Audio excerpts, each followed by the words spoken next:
Back in 1969, the Manson murders absolutely terrified the world. They gave us the story of a wild cult leader and his followers that's been burned into our minds for, over 50 years now? But what if that story, the one we all think we know, isn't the whole truth? What if it's not even close? Yeah, that's the big question here. There's this incredible investigation that suggests the official narrative of one of the most infamous crimes of the 20th century isn't just a little bit off, it might be a complete fabrication. I mean, we all know the story, right? Charles Manson, this super charismatic, super manipulative guy, brainwashes his family and gets them to commit these awful murders, all to kickstart some kind of apocalyptic race war he called Helter Skelter. That's the story that's been in all the books and all the movies for decades. It's what we've been sold. Well, that's exactly where this book and a pretty recent documentary, both called Chaos, step in. They take a hard look at everything we thought we knew. And it's all based on years and years of investigative work that asks a really simple question. Is that really what went down? And this slide right here kind of lays it all out perfectly. You've got the story we've been told forever, Manson, the evil genius. But then on the other side, you've got these completely staggering new questions. Like, what if Manson wasn't the mastermind, but just a pawn? What if Helter Skelter was just a convenient story cooked up to sell to the public? This is where things start to get really wild. So you're probably asking, where in the world are these crazy theories coming from? I'll tell you this, it's not just some random internet rabbit hole. It's the result of one journalist's obsessive 20-year-long search for the truth. It all started with the book Chaos by a journalist named Tom O'Neill. See, what began as just a simple magazine story for him totally spiraled into this 2-decade obsession. He just kept finding what he calls shocking new evidence that seemed to contradict the official story at every single turn. And now the documentary on Netflix is bringing his entire incredible investigation to a much bigger audience. Okay, so O'Neill's investigation uncovers a ton of stuff, but it really boils down to 2 truly explosive theories that honestly, if they're true, they would force us to rewrite a huge chapter of American history.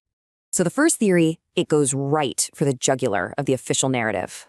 The film seriously raises the question of whether the prosecutor, Vincent Bugliosi, who later wrote the book Helter Skelter that basically everyone has read, actually manipulated facts to create this neat, tidy, and really sellable story. It suggests the whole Helter Skelter motive might have been more of a great marketing angle than actual reality. But, it doesn't stop there. Not even close. The investigation goes way deeper, into territory that seriously sounds like it was ripped from a spy movie. It asks, was Charles Manson, this guy who was supposedly a master of mind control, somehow tied to the CIA's notorious MKUltra program? Now, if you're not familiar with MKUltra, let me just say this was not some conspiracy theory.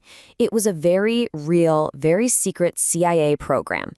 We're talking from the 50s all the way to the 70s. They ran these completely unethical mind control experiments on people, often without them even knowing it, all to try and figure out how to master psychological manipulation. And here's the absolute bombshell idea. The documentary explores this really disturbing possibility that Charles Manson wasn't some kind of naturally charismatic leader who just figured out mind control on his own.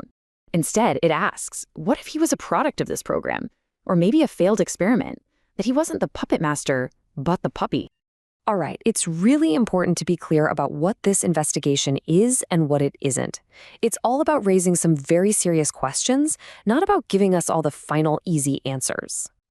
What Chaos really argues is that based on this mountain of evidence and inconsistencies that Tom O'Neill found, these alternative theories aren't just kind of plausible. They might actually be more plausible than the neat and tidy Helter Skelter story we've been told for all these years. So, what's the key takeaway here? Well, it's definitely not a neat solution to the whole mystery. In fact, it's the opposite. The whole purpose is to blow the case wide open again, to get us thinking down new paths and to really challenge us to re-examine a story we thought we knew inside and out. It's a huge reminder to always question the official narratives.